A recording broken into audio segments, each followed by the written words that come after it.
Hello everyone, welcome to Everything Arsenal and welcome to the match reaction for our 3-1 win against Chelsea. We bounced back. We had gone 4 games without a win. I was worried that we might end up 5 games without a win, and then that would be a terrible end to the season. I also really wanted to see today how we respond, obviously. And another thing is, yes, we might not win the title and everything, but I really want us to get to 90 points. That is 1, and to do that, we have to win all our remaining 4 games plus this one, 5 games in a row. And also, in terms of not letting the season just dwindle away, you can easily say, you know what, Man City have already won the title. We've already finished second. We don't have to beat Chelsea. We don't have to beat Newcastle. No, I want us to win all the remaining 5 games, including today. I want us to finish on 90 points. I want to see how far Arsenal can push Manchester City, basically. If we finish, I don't want us to finish 7 points behind them or anything. I know it could hurt a lot if we finish behind them by like 1 point or by goal difference or anything like that. But I just want to see how far we can push Man City. And to do that, we have to win all our games. And it started by today. Obviously, it could have been more goals. We wanted more goals. When it was 3-0, I was thinking, you know what, they beat us 6-0 back in 2014. Can we do the same to them today? They were there for the taking. You can tell that Chelsea have a lot of problems. These days, I follow Chelsea a lot, like on a daily basis, because it's like keeping up with the Kardashians. Like whatever is going on there, like it's fun to watch. It's painful for them, but it's like there's always something new coming on in their team. You could see, like in the first few minutes, they could not put 2-3 passes together. They were struggling. For us, you can tell it's very different from playing Man City. Like the way we played Southampton, or the way we played Tottenham, or the way we played Chelsea, and the way we played Man City, totally different. Like today, you can see the confidence flowing. So that is why you kind of think of maybe when we played Man City, we were kind of scared. We didn't want to get trashed, or we didn't want to lose the game. You can tell, because today it was totally different. From the first minute, Saka was getting running past Chilwell. Jacques was controlling the ball. Odegaard was getting into good positions. Jesus was looking more confident. Kivio and Gabriel are pushing forward. White was overlapping Saka. We didn't see those things against Manchester City. And so maybe we were very scared in that game, but today the confidence was back flowing. Other people would say, when Arsenal play without pressure, we definitely beat every single team. Maybe the thing we should do with these Arsenal players, maybe if they keep on looking at the Premier League table, they get more worried. Maybe next season, if you're fighting for the title, maybe they don't need to check the Premier League table. Like, don't check the table at all. Just play your game. No one tell them that you're 5 points clear or 5 points behind. Maybe that's where you can win the trophy. But the moment we are 2-3 points ahead, the pressure gets to us. But today, that was very good. Could have gotten more goals in the second half. We tried. Saka had a chance. I think Trossard had a chance. I think Jesus had a chance. We could have had more. Chelsea also scored today. That is a second goal in like 8 games. So that is that's one of the negatives today. They didn't want us to concede. They either wanted us to score more goals or not concede. And also, I really wanted Ramsdale to win the Golden Glove this season. I think he's now 2 or 3 clean sheets behind De Gea. So conceding a goal like that against Chelsea and also conceding against Leeds a couple of weeks ago, that can cost Ramsdale in terms of Golden Glove. I really wanted us to win everything apart from the Golden Boot. Obviously, there's a machine going for that. Like, I wanted us to win the Golden Glove, the Premier League, everything, player of the season, everything. But we can't be greedy. We got a 3-1 win today. Can't complain a lot. I think my prediction was 4-1. Actually, I thought Chelsea would definitely score. Like, the way we've been playing, especially at the Emirates, like, we've been conceding a bunch of goals at the Emirates, like 3 goals against Southampton, 2 goals against Bournemouth. We conceded 3 against Man City. We conceded against United twice as well. Which other team? Liverpool scored twice against us at the Emirates. I think at the Emirates we've considered, I think, like, out of the 17 games we played at the Emirates this season, I think like maybe 10 of them we've considered more than 2 goals, and a couple of occasions more than 3 goals. So at the Emirates, our defense has not been great at all. It's weird because away from home we've been really good in terms of keeping clean sheets. Away at Tottenham, away at Chelsea, away at all those teams. Edward says volume. Is my volume okay? I think it should be okay. Let me know if my volume is okay. But in terms of lineup and everything, let's go through the match. Actually, let me know if the volume is okay. I might not have connected the microphone, but that's all good. So let's go through the lineup. Let's go through the lineup that we had today. So this was Arsenal's lineup today. We made a few changes, actually. We made a few changes.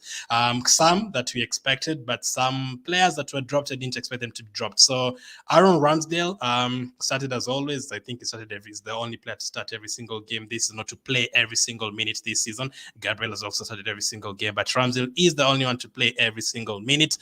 Pretty consistent. At the back, Zinchenko once again starting. Some of you wanted Tierney to start. We'll talk about Zinchenko later on. Gabriel and Kivio. We've always said Kivio might not play on the right side, but I think today I was like, you know what? Holding has not been great. Just let him play in this one. Gabriel, as I said, Ben White at right back. I think has been one of the best players this season for us. Yes, he's lost concentration in a couple of games, but I don't think Ben White has been our problem this season. Remember, he's a centre back who's been playing right back for us. I think he's been good enough. Jorginho also started in place of Thomas Partey. Some people are talking about Partey potentially playing at centre back. Some people are saying Partey could start at right back, but I don't think Arteta will do that. I think it's a bit risky as well to just try things when you're going for the title. Jorginho started against his former team, played well. Odegaard played really well. Xhaka today played really well. That was the old Odegaard and Xhaka that you're used to, like this season. Those 2 performances. Trossard on the left side, Saka on the right, Jesus up front. Many people wanted Trossard to start, but some are predicting maybe in place of Saka or maybe in place of Jesus. I don't think anyone expected Martinelli to be dropped. And then also some are actually talking about Nelson potentially starting.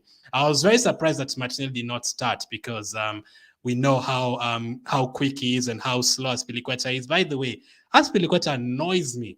Like, what was he telling Gabriel? Like, every single time we play them, he's always complaining. It's like Bruno Fernandes. Like, did you want Gabriel to run with an injury? Like, I don't get Azpilicueta. But anyway, speaking of Azpilicueta, I wanted Martinelli to totally end his career today, because if Martinelli started that game, like, the pace Azpilicueta is very slow. We remember like 3 years ago when he played them in the FA Cup final, you saw what Aubameyang did to Azpilicueta on that day. So he was actually very lucky not to get a yellow card. If he got that early yellow card when he fouled, I think it was Jesus, he could have been in a bit of trouble. So that was our lineup. Martinelli dropped to the bench, Partey dropped to the bench, Holding dropped to the bench. Tierney was there as well, alongside Fabio Vieira, Smith-Rowe, Nketiah, Nelson, and also Matt Turner. So that was the Arsenal lineup. In terms of the Chelsea lineup, I was quite surprised that they didn't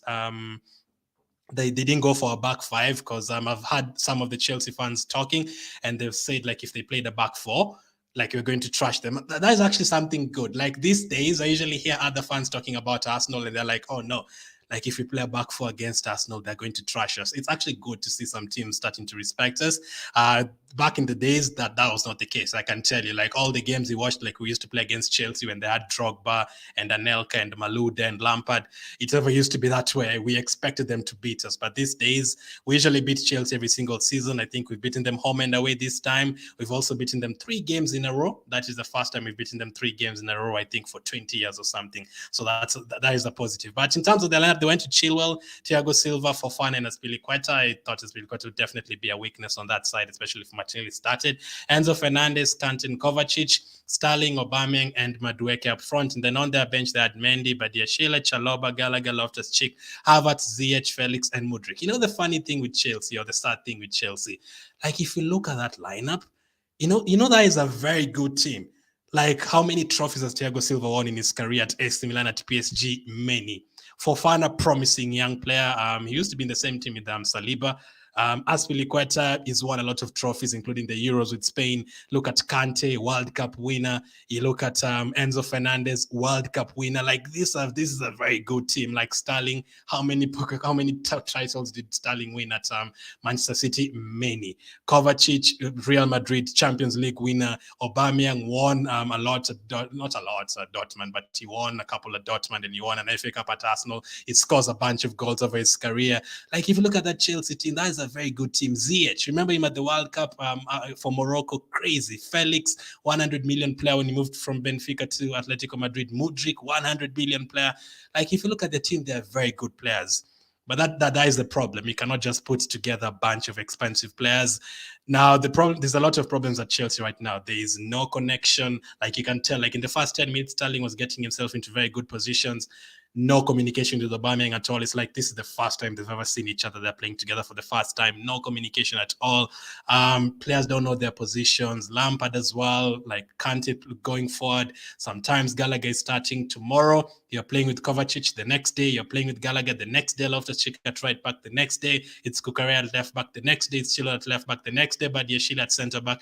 The next day, Mendy is back. The next day, you have Bettinelli on the bench. The next day, you have Kepa. The next day, Sterling starting up front. The next day, it's Felix. You get my point. There's a lot of changes at Chelsea.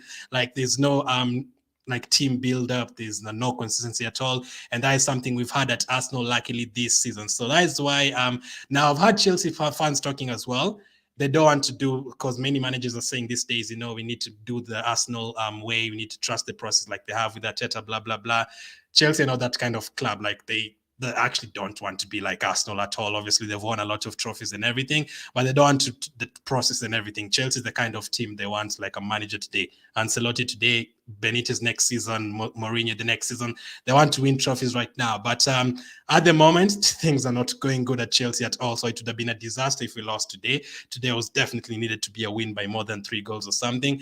There's no connection in their team, and that's something we can learn from them. We can't just buy a bunch of players. Like, I hope we can get like 2 good players. Like, I want us to get like 4 players in the summer, but 2 very good players. Like, I'm talking about the likes of Declan Rice and Osimhen, that kind of level. If you can get those kind of players, that would be great. But you can see Odegaard is 35 million, Trossard is 20 million, Jesus is around 40 million.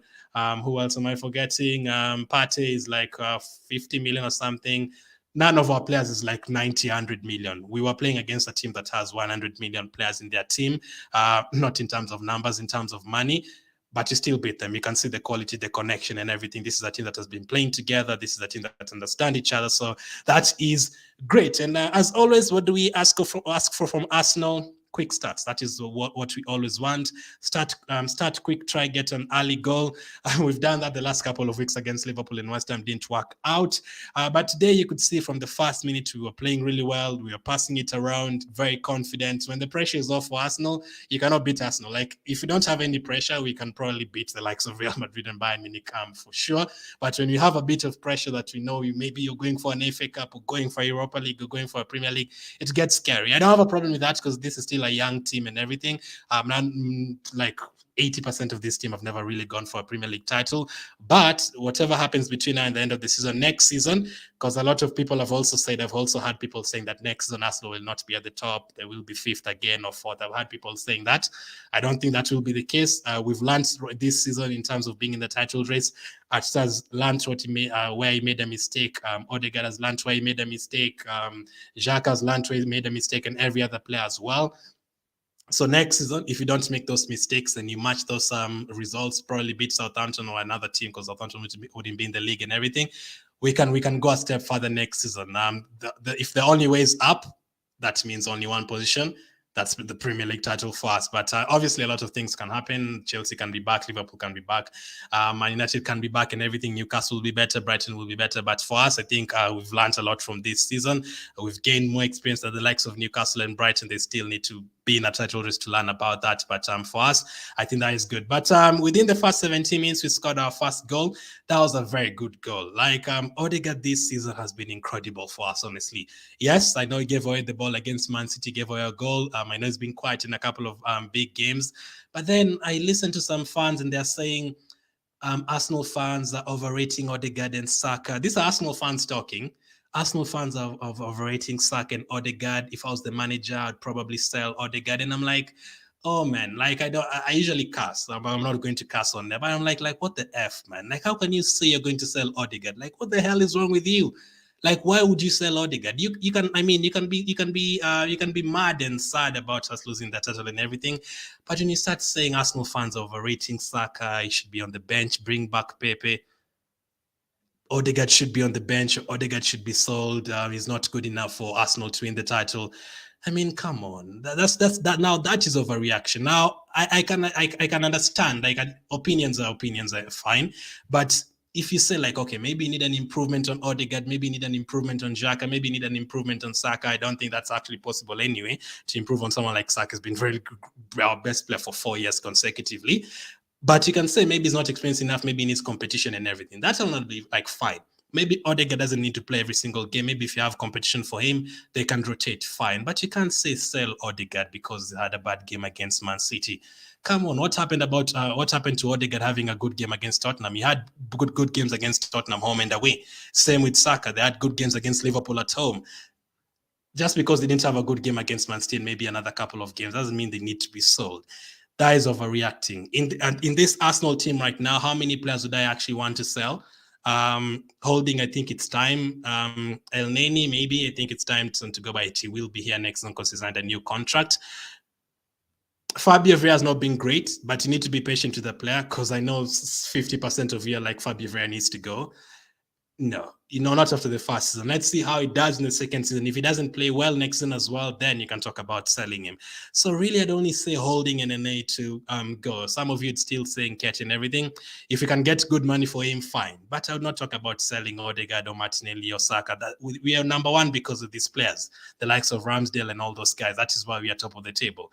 So be careful in terms of overreacting. But Odegaard scored a very good goal, very good pass from Xhaka to make it 1-0. Very good finish from Odegaard from outside the box. One of our best players this season. And very quickly, they almost scored actually. Chilwell almost scored a goal. Ramsdale once again, fantastic. Say what you want to say. I said this on TV and they laughed at me. I said Ramsdale, in terms of shot stopping, only De Gea can match Ramsdale in terms of shot stopping in the Premier League. In terms of overall best goalkeeper, you can talk about Alisson and Ederson, fine. Like Ederson can get 10 assists in a season, so the quality is a bit higher. But in terms of shot stopping, if you give, this is what I believe, if you put Alisson, Ederson, De Gea, and Ramsdale in front of Messi or Aguero, and you give them 20 shots each, I believe Ramsdale could make more saves than Alisson and Ederson. That is my opinion. Some of you might believe different. I know you will say Alisson is the best goalkeeper in the world, blah, blah, blah. But personally, in terms of shot stopping, I believe Ramsdale is definitely up there. Like shots, in terms of saving shots, is very good, very, very good. And as I said, I only think De Gea is the only person who can match up to him in terms of shot stopping. The likes of Ederson and Alisson sometimes don't have a lot to do in the post because they are very good defenders in front of them. But in terms of shot stopping, personally, I believe Ramsdale is very good. And he did that against Chilwell today, very good save. And just 5 or 6 minutes later, Odegaard made it 2-0. Another very good pass from Xhaka, another very good pick out. Odegaard is another very good finish. Again, you can a good play from Arsenal, but also terrible play from Chelsea. Like the way Sterling just let Odegaard go past him, that is very careless, very, very terrible. But Odegaard got himself into the right position and he scored a very good goal once again. There's a time he missed something like that. Was it, I think against Aston Villa, he missed a very good chance against Martinez when he was literally all by himself. And there's another time like he put a similar shot, a similar opportunity off target, but you know his qualities. A double for him, and that was his 14th, I think 14th Premier League goal of the season. That is great. Last season, when you're talking about the players and what each player needs to improve on, most people said Odegaard needs to get more goals. This season he's gotten 14 goals, and some of you say he doesn't score in big games, but I'm pretty sure he scored against Tottenham this season. Okay, they're not a big team anyway. He scored against Chelsea. Okay, maybe they're not a big team as well, but you get my point. He scored against Tottenham in a London derby. He scored against Chelsea in a London derby. He's put up good performances against Liverpool at home, like Tottenham at home, Man United at home. So he's been good. And he does score against big teams. He also scored against Man United last season, so it's not like he doesn't score against big teams at all. So that was 2-0 to Arsenal, and just 2 minutes later, Jesus made it 3-0. Again, absolutely perfect build-up play, but terrible defending from Chelsea. Like, I can't believe that is a 600 million pound team. Like, they are very bad. Like, it's like we're playing a championship team in the early stages of the Carabao Cup. But Jesus, very good for him to finish. And Jesus scoring that meant that was his 10th goal of the Premier League. The 4th player to get to double figures for us. Martinelli has 15. I think Saka has 14. Odegaard has 14, and I think Jesus has 10. 4 players to get to 10 goals is very, very good. Not many teams can do that. Actually, in the Premier League, I think only Man City can do that. I think that the only team to ever do that, maybe Man United, maybe back in the day. But City could do that, like Mahrez when he was there. But for us to get 3 players scoring, 4 players scoring more than 10 goals, and Jesus could have had more if he was fit for the whole season. He could have had more goals this season, but maybe like 14 if he was fit. But 10 goals, absolutely fantastic. And we got this picture of Pierre-Emerick Aubameyang. Oh, poor guy. Oh, poor guy. He was served off at halftime. Look at him. Oh, poor guy. 2 poor games against Arsenal this season. I still don't understand why Chelsea signed him anyway. Like, Arteta sold him like 10 years ago because he wasn't good enough anymore. He did what he needed to do for Arsenal. I still respect him for winning us an FA Cup virtually by himself, pretty much. He was very good for us. But these days you can see he had 7 touches, I think. Was it 7 or 9 touches? I think he had 9 touches in the whole of the first half, and 4 of them was when they were kicking off at the beginning of the game, and 3 times after we scored. So literally, like, on our side in the final third, he only had like 3 or 4 touches. So that's something good to see. But 3-0 at before halftime, I was like, you know what, we can get 6 goals today. Can we get 6 goals? And absolutely thump them. But it's always great to think about the bigger picture. If we beat them by too many goals, Lampard could be sacked. We need Lampard to stay. So 3 goals is enough to make sure Lampard stays in their team, and hopefully they can give him the job for next season. They won't. If they did, they would be relegated. But 3-0 at halftime. Second half, we started very, very quickly. Thiago Silva cleared the ball off the line. Gabriel could have had a goal. Jesus could have had a goal. Saka could have had like 2. Trossard could have had a goal. We had Odegaard could have added a goal as well. I really wanted him to get a hat-trick today.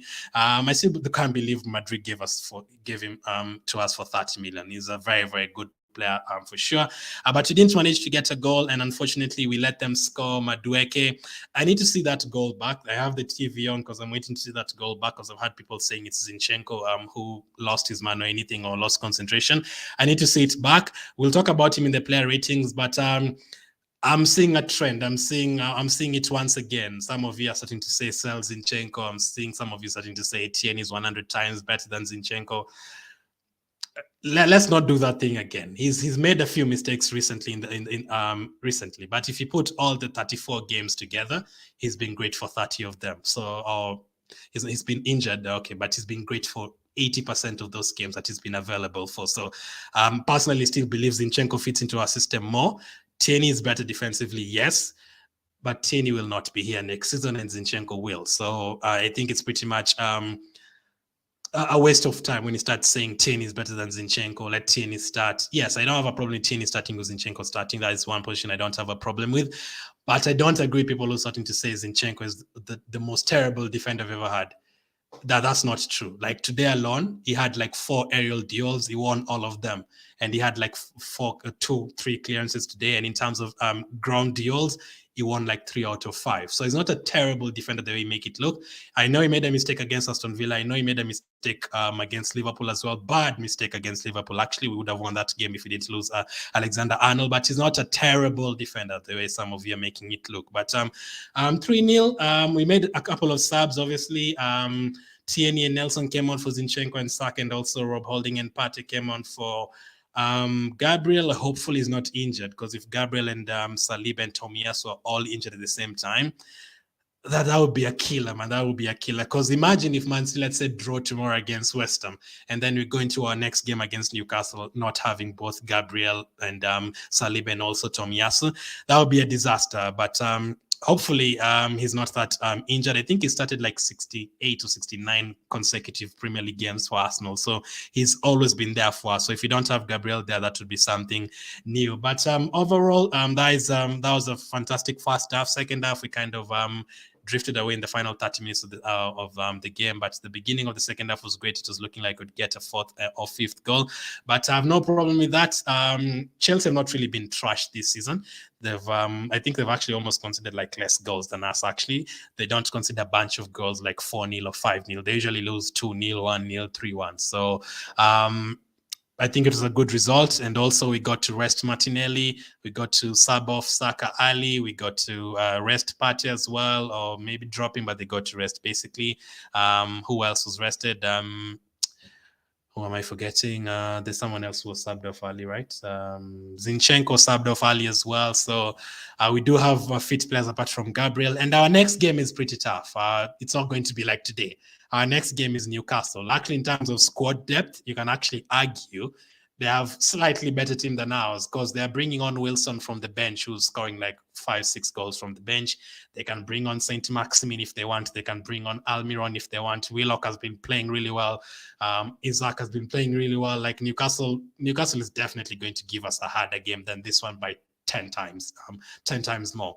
So hopefully if we can go there and win, that would be great, to go to Newcastle and win, because they always ruin our season. The last season they ruined our top 4 hopes. So hopefully we can go there and win the game. Let me count to your comments and then we'll do the player ratings. Let's see.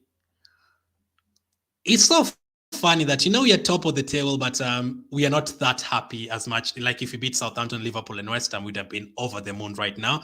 But just imagine, like we've done so well, like we've beaten Chelsea, and we've gone top of the table. Right now, we should be absolutely laughing and smiling, but we're not that happy because of obvious reasons, the last 4 games. But as I said, I still want us to finish the season on a high. I still want us to get to 90 points. I still want us to push Man City to the end of the season. I don't want them to win this the Premier League with 2 games remaining. No, I don't want that to happen. I still feel like we can push them to the end of the season. Let's see. And Ramsey says, let's see. Congratulations and thank you for all the comments. I appreciate it. I am doing good. RK, we are here, Peter. We are here. May says it's not over until it's over. Yeah, that is what I'm saying as well. I want us to get to the final game of the season, still fighting for it. It's possible to go to the final game, still fighting for it. You never know. I wouldn't want us to go to the final game, then Man City lose to Brentford, and we had already lost the title because like maybe drew with Chelsea and drew with Newcastle as well. I don't want that to happen. I want us to get to 90 points. When was the last time we got to 90 points? It's been long. We are back at the top. Let's enjoy, says RK. Yeah, if we can for one day. So they're playing West Ham tomorrow. Our next match will decide winning the trophy or not. It's not up to us though, Eva. It's not really up to us. It's up to Man City losing games or drawing a couple of games. I think they need to lose one and draw one. That's the only way we can beat them. They were very close like the other day against Fulham. They won 2-1. Let's hope Brentford and Brighton and Chelsea can help us against them. Maybe Everton away can do something. Tactical says the fact that you didn't keep a clean sheet, disgrace. 110% Kivia had no fault and was good today. Nathan Ake would be perfect for us as much.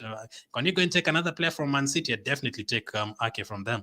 He's a much better defender than Zini and plays the same role. Oh, Tactical has actually said he's a better defender than Zini. I was actually talking about Zinchenko right now. That I can agree on. Ake is a better defender than Zinchenko, but I've heard some people saying Zinchenko is one of the worst defenders in the Premier League. No, that is not the case. If you look at the whole season in general, there's like 3-4 bad performances and like 25 good ones. So let's look at the season in general, not just like 2-3 games. Let's just hope Gabriel is okay, says Davis. Cookie says, told you the other day, Kivio should be starting over Holding. I agree with that. I would have started a back five against Man City anyway. I did see him play a bit in Serie A, and he looked like a decent defender. Obviously, you never know. He has proven himself now. I mean, not yet. He hasn't proven himself yet. But then again, I see a lot of people usually saying Fabio Vieira needs to go. Those 4 games he's played for Arsenal, he needs to go. He's not good enough. Kivio, 3 games he's played, few minutes, he needs to go. It's not good enough. That's not how to judge a player, man. You cannot see 5 performances and then say that is it. Sell Fabio Vieira. That's not how it works, man. That's not how it works. Like if that was the case, like you'd have gotten rid of a lot of players. There's a lot of players who've turned up, like even Man City, Ake, for example. Like if you looked at Ake, for example, last season, you'd have been like, nah, Ake is not good enough for Man City this season. Best defender.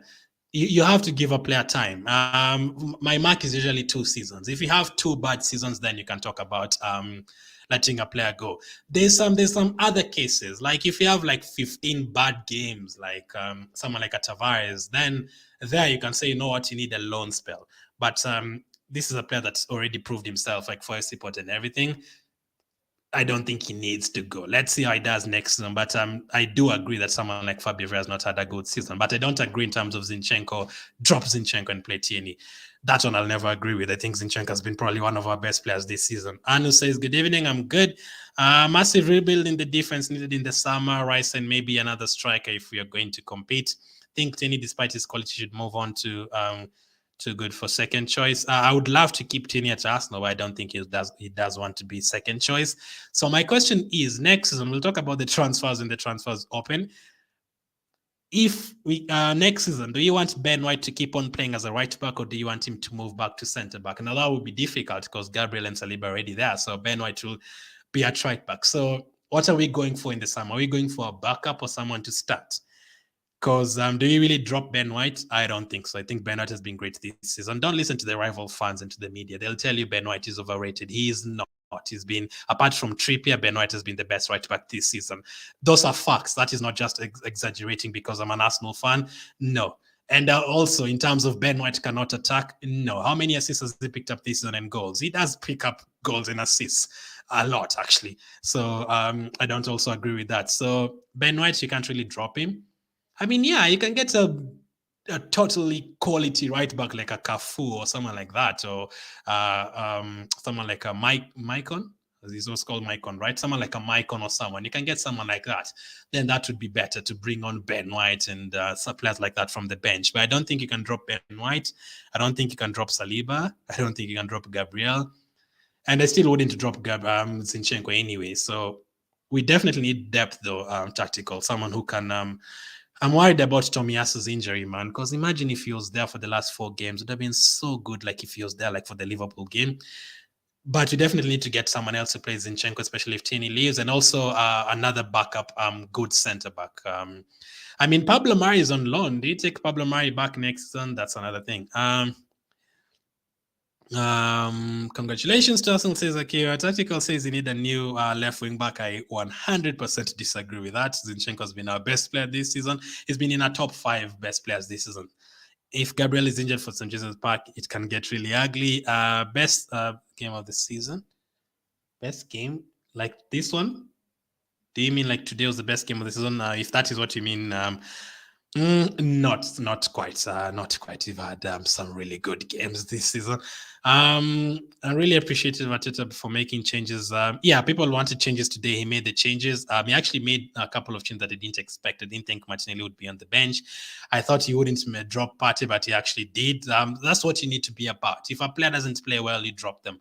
Whether your name is Partey, whether your name is Saka, if a player is not playing well, obviously you can drop them. I mean, we dropped Martinelli for the Aston Villa game a couple of months ago, and he came back and he scored in every single game. It can help. And you don't really call it dropping. Let's just call it rotating. There's no problem with changing players, especially if you play poorly. Partey's not been great for like 3 games in a row, so I have no problem with that. And Jorginho came on today and he did well. This is a time that we cannot bench Trossard. It's very good, especially the crossing. Like even today, there's a couple of crosses he put into the box. I think especially the corner for Gabriel in the second half could have been 4-0. a little stress-free. Thought I'd looked forward to seeing more goals. Yeah, I thought we'd get more goals. Considering we usually throw away 2-goal leads these days. When Chelsea got it back to 3-1, I was like, oh no.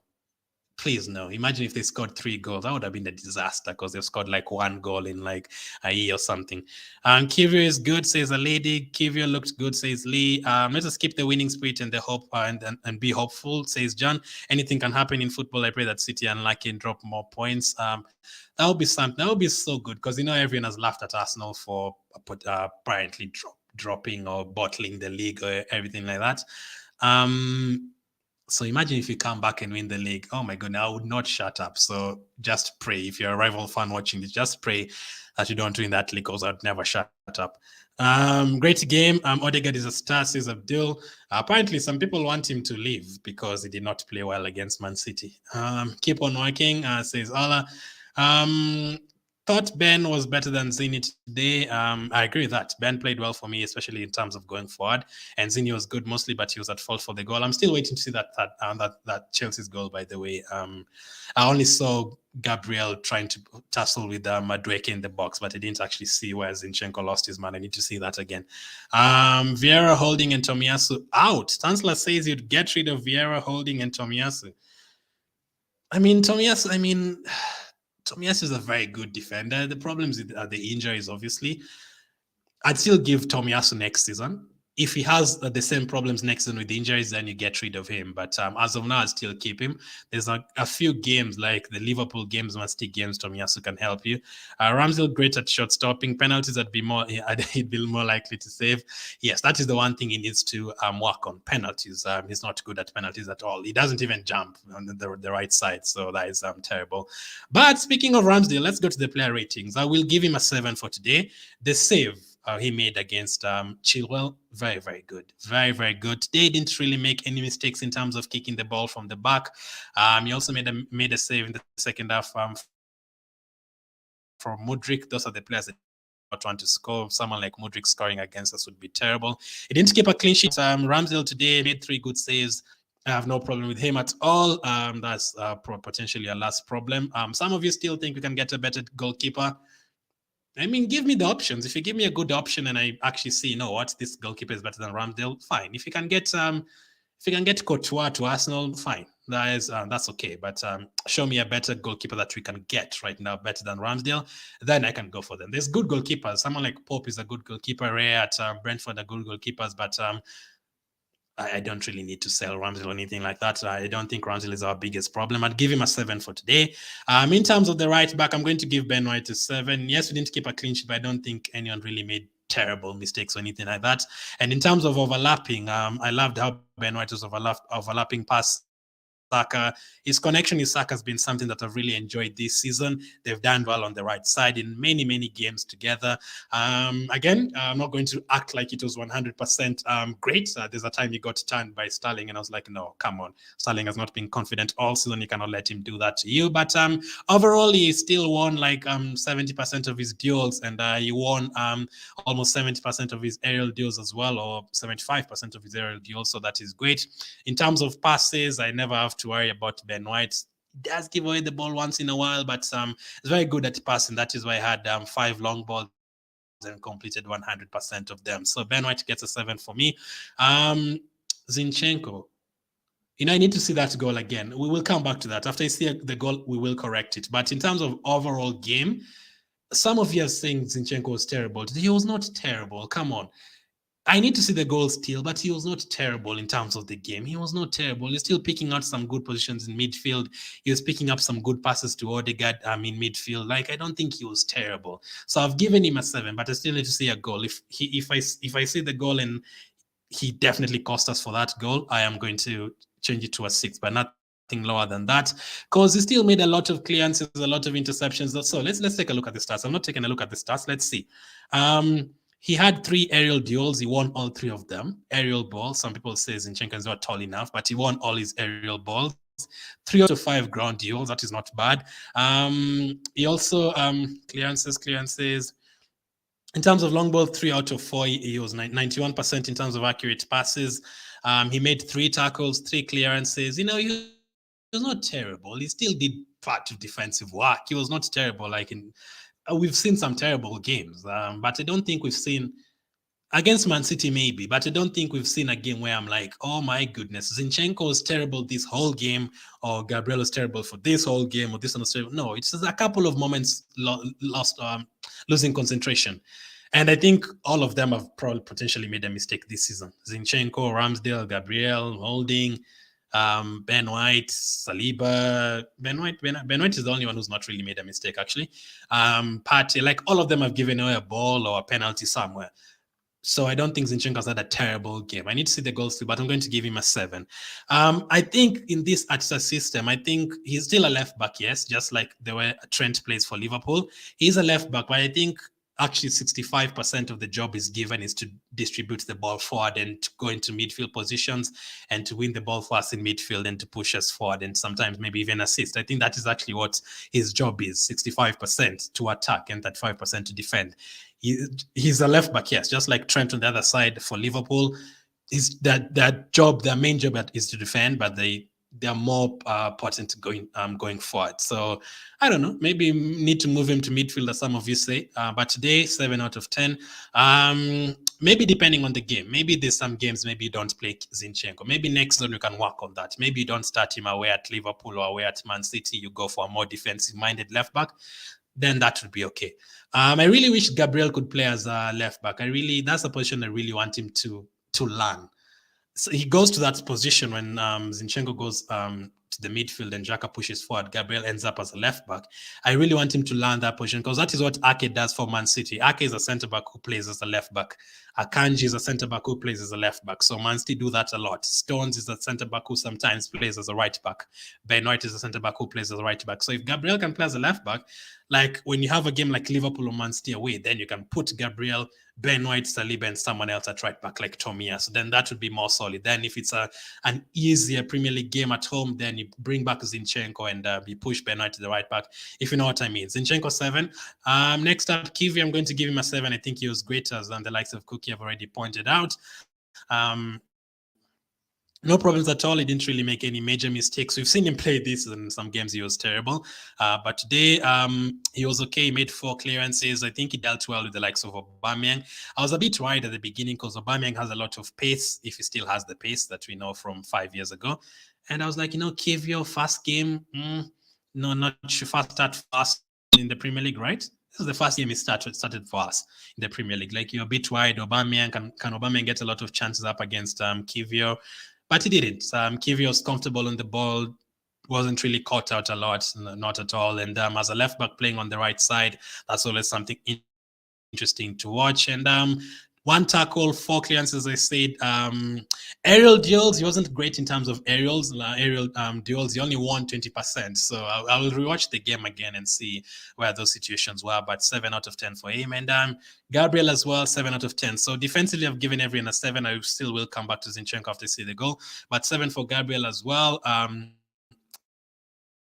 Nothing really to complain about. Maybe lost concentration maybe once. But you can see, he's there to play for the badge. Like, he was injured for like 40 minutes, but he just kept on playing. Every time he looked at the bench, the likes of Arteta just ignored him. They're like, no, you have to play. It's 3-1. You have to play because if Chelsea get a second, you never know. So 3 out of 5 aerial duels, 1 out of 3 ground duels. Like, I really wish we had someone to talk to Gabriel. Like, if Gabriel had someone like a Tony Adams or a John Terry or a Rio Ferdinand next to him, someone to lead him and guide him, that would be amazing. Because maybe even someone like Van Dijk of 2 years ago, not the Van Dijk of this days, the one who's in memes these days, not that one. But because he's a bit trash, Gabriel. Sometimes, but in terms of just defending, he's always going to defend for you. And another thing, Gabriel, what you've noticed the last 2 seasons, Gabriel is a massive threat in terms of the opposition box. Like, every single game, whether we have a corner or a free kick, he'll get to the header like once or twice. He will get a shot on target at least once or twice in a game. Every time you get a corner or a free kick, Gabriel has to get a shot on target. So he's a massive threat in terms of opposition box, like every single game. Against Liverpool, against Man City the other day, against Southampton today. Every time you're in the opposition box, Gabriel is going to win ahead and probably have a shot on target or something. So that's something that I love about him. And he's also scored 3 goals this season, 5 goals last season. So he's a goal-scoring centre-back. Gabriel. So no problem with him. Another player that I definitely want to be here next season. So recap of the defense: Ramsdale 7, Gabriel 7, Kivior 7, Ben White 7, Zinchenko 7. Midfield, let's start with Grant Xhaka. I'm going to give him an 8. So we scored 3 goals today, and Xhaka assisted all 3 of them, by the way. He assisted all 2. Okay, in terms of actual assists, is 2, but in terms of FPL assists, is 3. But he's the one who got the last kick before Jesus scored, if that makes sense. So, but the passes, especially the first one to Odegaard, that was amazing from Xhaka. That was really, really good. And in terms of most improved player, I think, is there anyone else who's maybe Ake? Ake from Man City.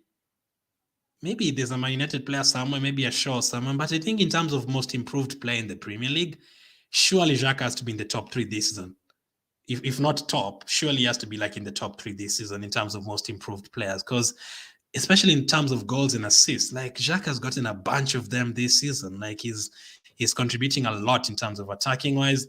These days, Xhaka, when was the last time Xhaka picked up a red card? That is so good to see. Like we never see Xhaka getting a red card any of these days. Like a few yellow cards here and there, but red cards, Xhaka does not even come close to getting red cards these days. That is so good. Like whoever talked to him in the summer, well done, man, because he's been fantastic 90% of this season. So today, the 2 assists for Odegaard and the assist to Jesus. Not an actual assist, but he still got the assist. 3 assists in one game, in one half. That's really, really good. That's fantastic from Xhaka. So I'm going to give him an 8 out of 10. Some people say we can definitely improve on him. That one I can agree on. I don't really agree on getting improvements on Odegaard and Saka. You can get competition, yes. Rest Odegaard and then play someone else. That is fine. Maybe Saka doesn't have to play every single game if you get a backup right back, backup right wing or someone. That is fine. But in terms of replacing them, that I don't agree with. In terms of replacing Xhaka, he's had a very, very good season. But in terms of you can improve on Xhaka, that's one I agree on. But I don't agree on selling him. I still want him to be here next season. But in terms of getting someone else there who can also help out, if you can get some Milinkovic-Savic or Tielemans or Rice, someone else to play in midfield as well, no problem with that. Some games he can play a 4-2-3-1 and all that. But Xhaka this season, I don't think I can complain at all. Some people said against Liverpool is the reason why Liverpool got the goal. I still think that was blown out of proportion. I don't think Liverpool drew that game 2-2 because Xhaka amped the crowd. Maybe for a few minutes, but that's not the reason why Liverpool dominated us in the second half. I don't think so. Xhaka 8 out of 10. Jorginho today 7 out of 10. He didn't really do anything wrong, really. It was a slow game in terms of Chelsea's midfield. He dealt with them well. N'Golo Kante and Fernandes are World Cup winners. Kovacic is a Champions League winner. Jorginho dealt well with them. 90% accurate passes. 3 out of 5 ground duels won. He was fouled 3 times. Won us a couple of free kicks at good times when you're trying to at least slow the game down a bit. So Jorginho gets a 7 for today. Can we win the league, man? I'm hoping we can win it would be so good to win the league with these signings that we made, because I think we made some really good signings this season, including Jorginho and Trossard and Zinchenko and Jesus. So I don't think Jorginho has done anything wrong this season since he came on. So a lot of people were fearing like, oh my goodness, how Arsenal signing Jorginho is terrible. No, I think it's been okay since he came on. So 7 out of 10. Odegaard, Martin Odegaard, I'm going to give him an 8 out of 10. I was almost giving him a 9 out of 10. Second half, I think he was okay. Still created a couple of chances and had a couple of shots as well. Could have had a hat trick, but the finishes were really good. So maybe he deserves a 9. But it's usually very hard to get a 9 or a 10. You have to be flawless for the entire game. But today, Odegaard, fantastic finishes, especially the first one, even the second one. You have to have a bit of composure. And we've seen some really good finishes from Odegaard this season. One comes to mind, the one he scored against Fulham away from home. That's composure, man. Absolute composure. The way he just got the ball, instead of shooting right away in the box, he got himself into a better position and just passed it to the goal against Fulham. Today as well, the second goal, like confidence, absolute confidence. From Odegaard, fantastic season once again, just like Xhaka. And that from Xhaka and Odegaard was more of the Xhaka and Odegaard we've been used to this season. So 8 for both of them. Forward line, I'm going to give Trossard a 7 out of 10. I agree with him starting again. He's just so good. The crossing, we should actually call him Crossard instead of Trossard. He's very, very good in terms of the crosses. Left foot, right foot, same thing. I love players like, you know who Trossard reminds me of in terms of left foot, right foot? Cazorla. Like Cazorla. Oh, you guys remember Cazorla? Cazorla, for those guys who didn't get to watch Cazorla, I don't think many of you didn't get to watch Cazorla. Probably at least 90% of you got to watch Cazorla. It's not like back in the day with Lauren and Adams. Like Cazorla used to go to that other side and take a corner kick with his left foot, and then he'd go to the other side and take a free kick with his right, and then he'd take a penalty with his left foot, and then he'd take another penalty with his right foot. Like Cazorla was insane in terms of quality, left foot, right foot. He was very good. Now we are comparing Trossard to that. That is a big compliment because Cazorla was like here in terms of quality. Cazorla, you could not stop him. Like on his day, you could not stop him. He was full of trickery, and you'd smile as he was passing you. Like he was very, very good. Now Trossard reminds me of that in terms of left foot, right foot. Like Trossard can potentially even take a penalty with his left foot if he wanted. He could take a free kick with his left foot if he wanted. But he's very good in terms of that. So Trossard today gets a 7 out of 10. Always putting in dangerous crosses. Always, he's not as fast as Martinelli, but in terms of the way he cuts in, just very comfortable on the ball. I think he's more comfortable on the ball than Martinelli. Martinelli has a space. Like if you have Martinelli and Trossard in one, if you have one player with the qualities of Trossard and the qualities of Martinelli, you have probably the best left winger in the world. So today he made 2 key passes. He was also good in terms of crossing and long balls. So he also played 58 minutes and got subbed off. I would maybe have subbed off Saka and kept Trossard in, but 7 out of 10 for today, no problem with him. Jesus scored today, but I've given him a 7 out of 10. Today he was better than he was against Man City for sure. A couple of occasions you feel like he could have held the ball up better, but he was a bit too rash in terms of trying to get us on the attack. But good finish. I'm happy he's gotten to 10 goals. Could have had more if he wasn't injured for half of the season. But yet again, I think if you look at the season where the games has been available for, I think it's been great, man. I think Jesus has been great because some of you are expecting Jesus to have a terrible season or because he's a Man City backup or Man City. Some people will call him Man City trash. No, he's not. He has a lot of qualities, and if he's fit for the entire season, his combination play with all the players would be absolutely amazing. So 7 out of 10 for Jesus. I always forget to do this. Make sure to hit the like button if you can, if you haven't yet. Saka was more of the Saka that we know as well. Like that was the Saka that I know, like dangerous Saka, getting on the ball from the first minute to the last minute, dominating Chilwell, giving him a tough time. That is the Saka I want to see. So 7 out of 10 for Saka for today. He didn't get a goal or an assist, right? But he was still dangerous when he could. Got in a couple of shots as well. So 7 out of 10 for him. But in terms of the forward line, I think Trossard was better than him, maybe, I think. And I think they're almost the same ages. Doesn't really matter. I'm not giving anyone below 7 because we played potentially flawless, arguably flawless, like 55 minutes, 60 minutes. Later on, it drifted away. Chelsea got a bit into the game. But a recap of the starting players: Ramsdale 7, Gabriel 7, Kiwior 7, Ben White 7, Zinchenko 7. I still need to see that Zinchenko goal. Mistake, as some of you have called it.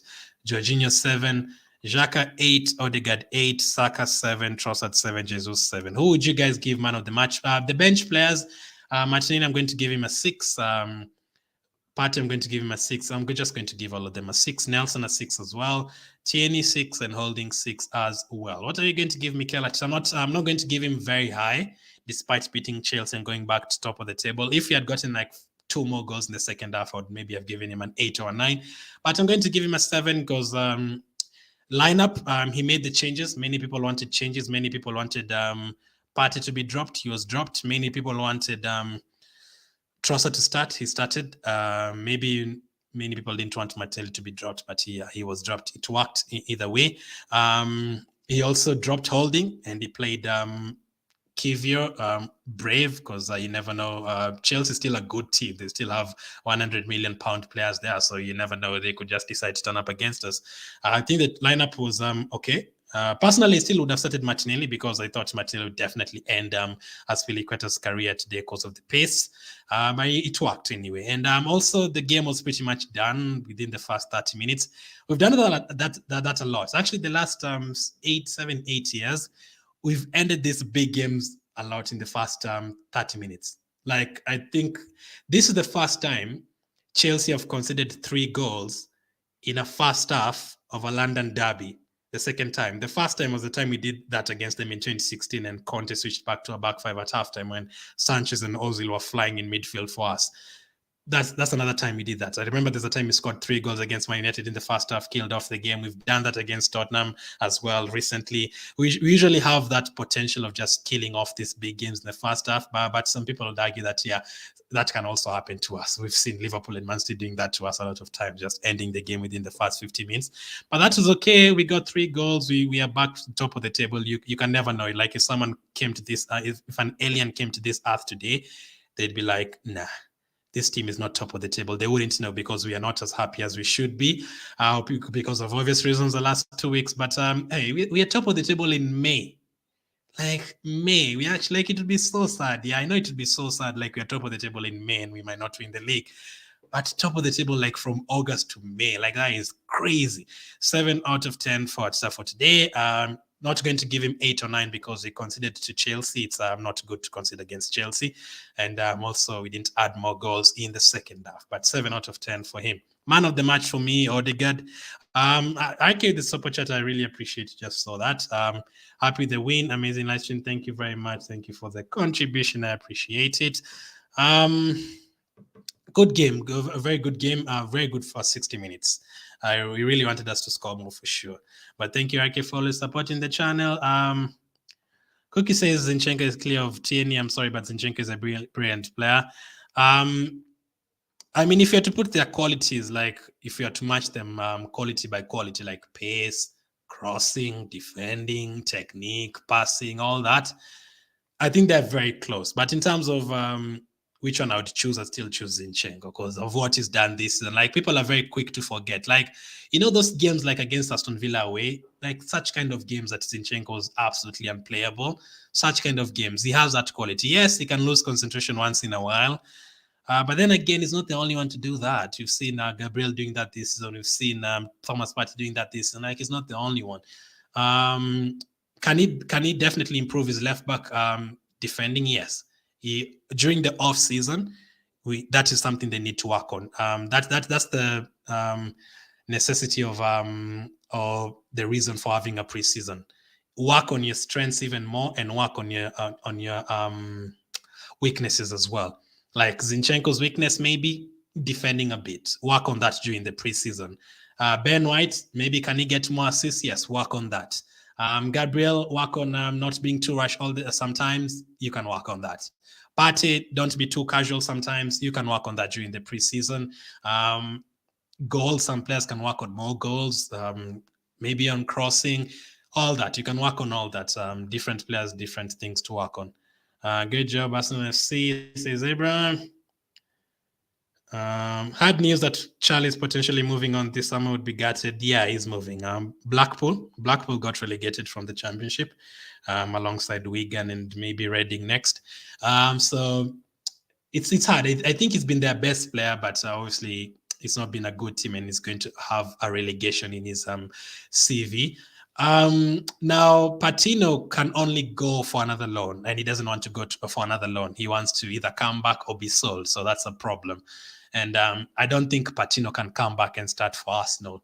You know, if people don't like Fabio Vieira because he's a bit weak, Patino is the same. Like, he has the same body shape and they're not as strong. And that midfield position you have to be really good, really, really good. You have to be strong. You have to be comfortable. You have to be decision-making has to be quick. So when you're playing against Man City in these teams, you have no space and chance to just wait and stuff.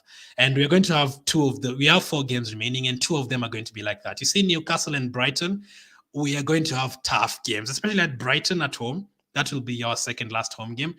Brighton is not going to be easy, man. Like Mitoma, McAllister, like all those guys, is going to be hard. So, like, you can't have someone like a Patino against those teams in midfield, So it's unfortunate he wants to leave or either come back, and we cannot loan him out because he doesn't want to be loaned out. So the only thing is we're going to sell him. So I don't think Patino would be in the starting lineup next season. Ramsdale, great shot stopping. I read that one earlier on. Ainsley leaving on a free as well at the end of contract. Ainsley Maitland-Niles. You know the truth, the Ainsley Maitland-Niles. Listen, thank you, Niles, he helped us win the FA Cup just like Aubameyang. He was one of the main reasons why we won that FA Cup. Thank you. He played really well at left wing back and right wing back that season. He also did very well in terms of penalties. Oh, Maitland-Niles, is there any better penalty taker than Maitland-Niles? He is very cheeky. That cheeky boy, in terms of penalties, is really good. But that's it, man. That's it. Let's be honest. That's it. That is it. You remember the time Wolves wanted to give us 22 million for him? I think that was back when there was still lockdown in 2020. And that is the time I would have sold Niles. That time I was like, no, Niles is not good enough to be at Arsenal. Let's sell him. I actually can't believe 3 years later he's still at Arsenal. And to be honest, are we really going to bring back Maitland-Niles next? And like we've moved away from that long time ago. Like I look at this team, I'm like, there's no way like Niles can play in this team. Like even Pepe, I struggle to see where Pepe fits into this team. Maybe Pepe will be back next season. Maybe he can do something. Maybe he's improved or anything like that. But the likes of Niles, there's a time in 2020, 2021, I was like, nah, Niles and Nketiah need to go. Nketiah somehow came back, scored a brace against Chelsea. He's had a few good games and he got the contract. And he did decently when Jesus was injured this season. He got himself back. But the likes of Niles, I really can't see, man. So I would have sold him 3 years ago, to be honest. Kevin says, come on, you Gunners. That Sporting game, blessing in disguise, more like curse in this. Yeah, that is the game we lost to Tomiyasu and Saliba. That is painful, and we still lost that game as well. I really wanted us to win the Europa League this season, but you would have had more games. Maybe it would have helped us, but you'd have had to play the likes of Juventus and Roma on the way. But yeah, that game really cost us. I really feel like if we had Saliba and Tomiyasu, we would have won that Liverpool game. Firmino would not have scored in the last minutes. We potentially would have brought in Tomiyasu from the bench or added someone from the bench, maybe even Holding from the bench. When Holding comes in for the last 5 minutes, he's very good. But in terms of starting the game, maybe not so. So I think those two injuries really hurt us. And it's the same thing as last season, Tomiyasu and Partey. It was a blessing in disguise to get knocked out of Europe to focus on the league, but losing Saliba and Tomiyasu killed our season and caused us to lose the league. We need to sort that out in the transfer market. That thing for, oh my goodness, if Saliba gets injured, we are done. Or if Partey gets injured, we are done. No, we need good backups. Like if Martinelli is not there, Trossard is there. We need that for every single position. If White is not there, Tomiyasu is there. If Zinchenko is not there, Tien is there. We need that for a lot of positions. I wish we won. How I wish we'd have won our last 3 matches, but I still believe in our team. Even the last 2, just West Ham and Southampton, that would have been so. Liverpool deserved to lose. They peppered us in the second half. But West Ham, and obviously the penalty, it could have been 3-1, it could have been game over, and obviously the Southampton one, the Ramsdale mistake, it's painful. Come back to winning action, says Rogers. Or Kafur, Maicon, those are the proper right backs. If Gabriel Magalhaes is injured, who could be the potential player for his position? We have no one else. Abraham is going to be Kivior and Holding at centre back. That's the only thing we can do, unless he gives Tierney the centre back position. I doubt, though. I think it's going to be Kivior and Holding, and that would get me worried because against Isaac and Wilson, that would be terrible.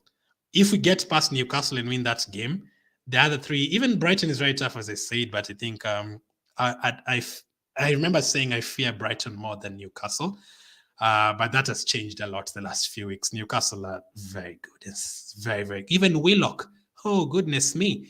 Willock, this is not the Willock that used to play for Arsenal. The Willock who's playing for Newcastle right now. Goodness me. Like the passes he's making. Oof. We don't need Frimpong. White is one of the better fullbacks in the league. Only Trippier. Frimpong. You remind me of players like Frimpong. Zini 6 says tactical. So I have this. Cookie says Ramsdale 7, 7, 8, 8. So he gave Jesus and Saka 8. Okay, Odegaard 9, Xhaka 9. Interesting. So I gave them lower than that. Love White, but for me, it should be a squad centre-back for Gabriel and Saliba. I hear you, but after this season, Ben White cannot drop to the bench tactical. Come on. He's been, out of the 4 defenders we've had, Gabriel, Saliba, Ben White, and Zinchenko. Saliba has been really good.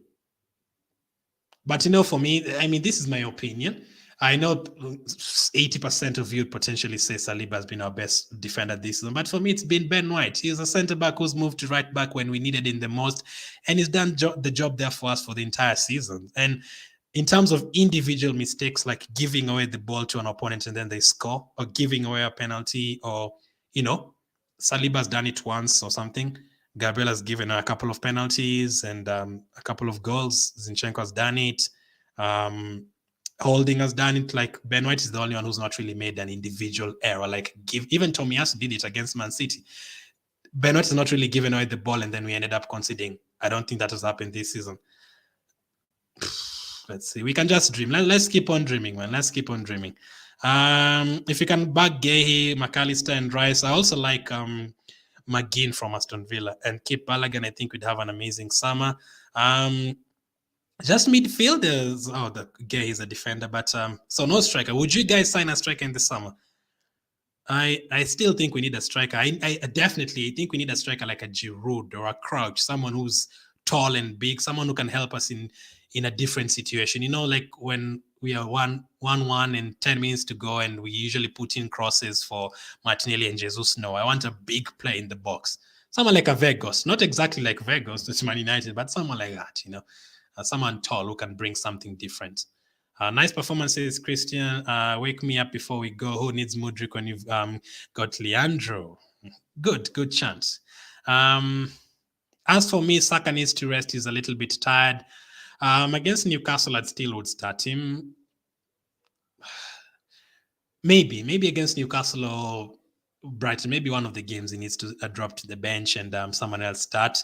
I think Nelson has been okay coming on, and a few other players like Trossard has been great. Jesus has been okay. So yeah, we do have the players to come on.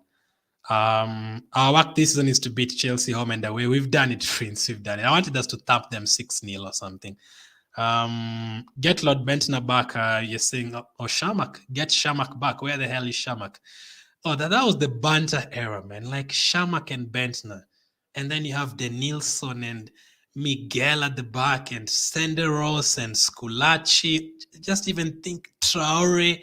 Like, even thinking about it makes me sick. Those were the tough days. But actually, we still used to finish in the top 4 somehow.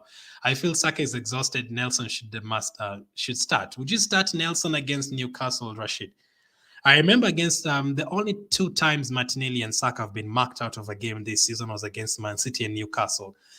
Trippier did the job on Martinelli. Martinelli did not get a chance, and Walker did the same. So maybe they're training for Saka. Maybe if you bring on Nelson, they'll be surprised or something like that. But no, I'll still start Saka for that game. But Nelson, definitely, I would start him for at least the Brighton game or something. Sanogo gold. But you know what? Sanogo scored a hat-trick on his debut. He wasn't that bad, He scored a hat-trick on his debut against Benfica. Sanogo is a legend. Oh, but you're reminding me of some names, Gold. Oh, I think I need to end this live stream before you remember anymore. Santos. Santos was Brazilian. No way. That guy must have been like from Bolivia or Peru or something. Giving me PTSD. Of course, I believe he's got all it takes. Maybe bring in Saka as a super sub. I mean, all about opinions, Rashid. All about opinions. Sanogo plays in the championship now.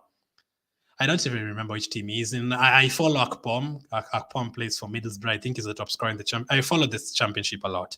How about Skamaka is tall? He's had a terrible time at West Ham, Cookie. Terrible. But if you can get someone like that, someone like an Antonio, I don't mind someone like an Antonio from West Ham. Not as a starter, no. He's not coming to start for Arsenal. Just few 10 minutes, 15 minutes. And the good thing is someone like an Antonio, he can head the ball and he has pace, but not exactly get Antonio in, but someone like that, like someone who can come and just changed the game, especially in the last few minutes. Giroud used to do that for us.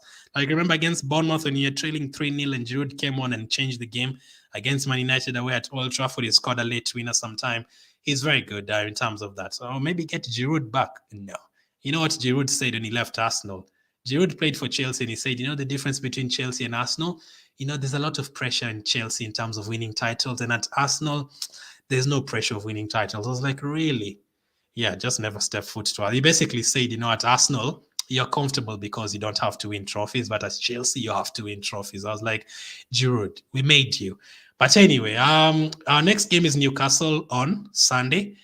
Man City, I think Man City play twice before we play next. I think Man City play tomorrow and also on Saturday. So by the time we play them, how many points are we ahead of them? 2. So by the time there could be 4 points. By the time we play Newcastle, Man City could be 4 points ahead. Hopefully they're not. Hopefully, okay, let's be realistic. Against Leeds, they're going to thump Leeds 6-0. I'm not expecting anything from Man City and Leeds. Leeds are going to lose. Like, Leeds cannot defend. And Man City are going to thump them by 6 or 7 goals. So that game is out. West Ham, even that one, I don't think West Ham will be thumped, but hopefully they can do something. But I think that is reaching. The games that I'm looking at are Brentford away, Brighton away, and Everton away. Those are the games I'm looking at because Everton will be fighting for their lives, and Brentford and Brighton could be fighting for top 6 or top 7. That is what I'm hoping for. But all the other games like Leeds at home, West Ham at home, I'm expecting Man City to just win all of them. Hopefully, you never know. As people say, you never know, you have to believe. Hopefully, send the scouts to go find some random guy from some random country like Brighton. Brighton found like Mitoma from a Japan university. Like, it's crazy. Thank you very much for bringing us up to first place. So one thing I want to say for Archer, and don't neglect Kivio, this boy played very well. We'll want to know if Balogun will come back. I think Balogun will come back, but the thing is, if they give us 35 million right now for Balogun, would you sell him? If they say, you know what, you have 35 million for Balogun, I would keep him though. You see someone like a Willock, look at how good he's become at Newcastle. Big Sam effect. He's going to Leeds, right? I mean, yeah, Big Sam can do his thing. Big Sam. Hanet says I heard that the Sky Bet Championship started following Chelsea Football Club on Instagram and Facebook.